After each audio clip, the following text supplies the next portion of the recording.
తెలంగాణ భవన్లో మాజీ ఎమ్మెల్యే జీవన్ రెడ్డి మాట్లాడుతున్నారు. ఇప్పుడు లైవ్ చూద్దాం. ఎన్ని బకాయిలున్నారు? బ్యాంకులను అప్పనంగా ముంచి బ్యాంకులను మేనేజ్ చేసుకొని 2230 కోట్ల బకాయిలు ఉన్నటువంటి ఆస్తిని 330 కోట్లకు ఎవరు బిడ్డరు రాకుండా మేనేజ్ చేసి ఆ ఆస్తిని కొట్టేసారు. ఇది స్కామ్. ఇది ఔటర్ రింగ్ రోడ్ పక్కనే షామీర్పేట హైదరాబాద్ నగరంలో ఉంది. ఎకరం 10 కోట్లకు తక్కువ ఉండదు. మినిమం 50 లక్షల స్క్వేర్ ఫీట్లు, 500 అపార్ట్మెంట్లు, సినిమా థియేటర్లు, 12 ఫంక్షన్ హాల్స్ ఇవన్నీ ఉన్నాయి. ఇది ఎట్లా వచ్చిందంటే ఇక బాధితులు వాళ్ళు ఉన్నారు, అందులో ప్లాట్లు కొన్న ఓనర్లు ఉన్నారు, 5000 మంది మెంబర్లు ఉన్నారు. వీళ్ళందరినీ మరి ఈయన ఏంటంటే నాకు రేవంత్ రెడ్డి అన్నమల్ల రేవంత్ రెడ్డి బ్రదర్స్ నా పార్ట్నర్లు అని బయట చెప్తుంది. మరి పార్ట్నర్లా కాదా రేవంత్ రెడ్డి చెప్పాలా?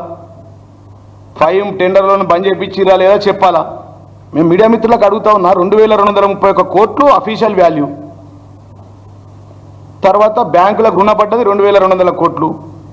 మీకు తెలుసు ఇంత 2002లో 3లో ఇన్ని లోన్స్ ఇచ్చారంటే మినిమం 10,000 కోట్లది అవుతుంది.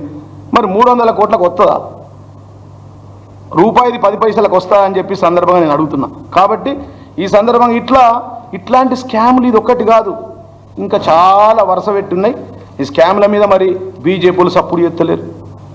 మరి విశ్వేశ్వరరెడ్డి వాటా ఎంత, రఘునందన్ వాటా ఎంత?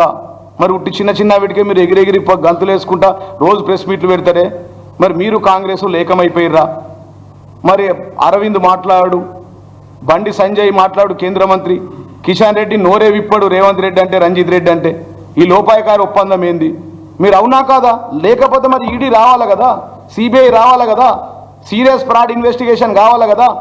బ్యాంకులంటే ప్రజల సొమ్ము కదా, బ్యాంకులంటే వ్యక్తుల సొమ్ము, ప్రజల సొమ్ము కదా. అదే బ్యాంకులు ఇంకో విచిత్రం ఏంటంటే మళ్ళీ దీనికి ఆ కెనరా బ్యాంకు 650 కోట్ల లోన్ మంజూరు చేయబోతుంది. దీన్ని ఎవరు కాపాడాలి? మోడీ కాపాడతాడా? అమిత్ షా కాపాడతాడా? కిషన్ రెడ్డి కాపాడతాడా? లేదంటే మరి ఈ రంజిత్ రెడ్డి డైరెక్ట్గా పాల్గొన్నాడు కదా, ఆయన్ని ఓడించినట్టు విశ్వేశ్వరరెడ్డి వాటా ఎంత? ఆయనకు 100 కోట్లు 200 కోట్లు తీసుకొని ఆయన కూడా మౌనంగా ఉన్నాడా? తేలాల్సిన విషయాలనే మాకు. ఈ ఇంత పెద్ద స్కామ్ల గురించి మీరు ఎందుకు మాట్లాడరు? దీంట్లో మనీ లాండరింగ్ ఉంది.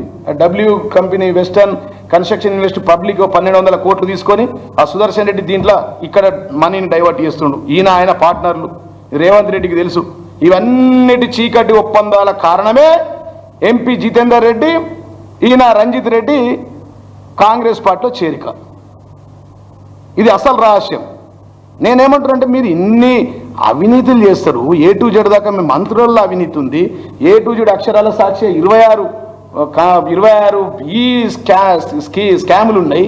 ఇవన్నీ ఉండగా తెలంగాణ ప్రదాత, తెలంగాణ విధాత చావు నోట్లో తలకాయ పెట్టి తన ప్రాణాలు సైతం లెక్క చేయకుండా 36 జాతీయ పార్టీని ఒప్పించి మెప్పించి తెలంగాణ తెచ్చిన జాతిపిత, తెలంగాణ జాతిపిత, father of the Telangana KCR గారి మీద నిందలేస్తావు. సిగ్గునాయా మీకేమరా? కాళేశ్వరం ద్వారా లక్షల ఎకరాలకు నీళ్ళు ఇచ్చి కోట్ల ఎకరాలకు పంట పండించి దేశాన్ని సాది అన్నం పెడతా ఉంటే ఆ మహానాయకుడి మీద ఈ అపనిందలు వేస్తే మీకు ఉసురు కలగదా? మా కేసీఆర్ సార్ది. నీకు తెచ్చిన తెలంగాణ పటం ఎక్కడదయా? నువ్వు కూర్చున్న కుషి ఎక్కడదయా? నువ్వు పోలీస్ టవర్స్లో కూర్చున్నావు, సైబర్ టవర్స్లో అది ఎక్కడదయా కుర్చీ? నీకు సెక్రటరీలో కట్టింది ఎవడయా? సెక్రటరీలో కుర్చీ తెచ్చిపెట్టింది ఎవడయా? ఈ రాష్ట్రాన్ని సాధించిన వ్యక్తి మీద ఆయనను విచారణ పేరుంటే వేధిస్తారా? ఇదా మీకు? కేసీఆర్తో గోక్కున్నాడు, కేసీఆర్తో పెట్టుకున్నాడు, ఎవడు మిగిలలేడు బిడ్డ. ఈ రాష్ట్రంలో చివరి రాష్ట్ర ముఖ్యమంత్రి నువ్వే అవుతావు. కాంగ్రెస్ పార్టీకి, కాంగ్రెస్ ఇంకా 40 ఏళ్ళ వరకు బొంద పెడతాడు ఈ రేవంత్ రెడ్డి అని చెప్పి సందర్భాన్ని తెలియజేస్తాను.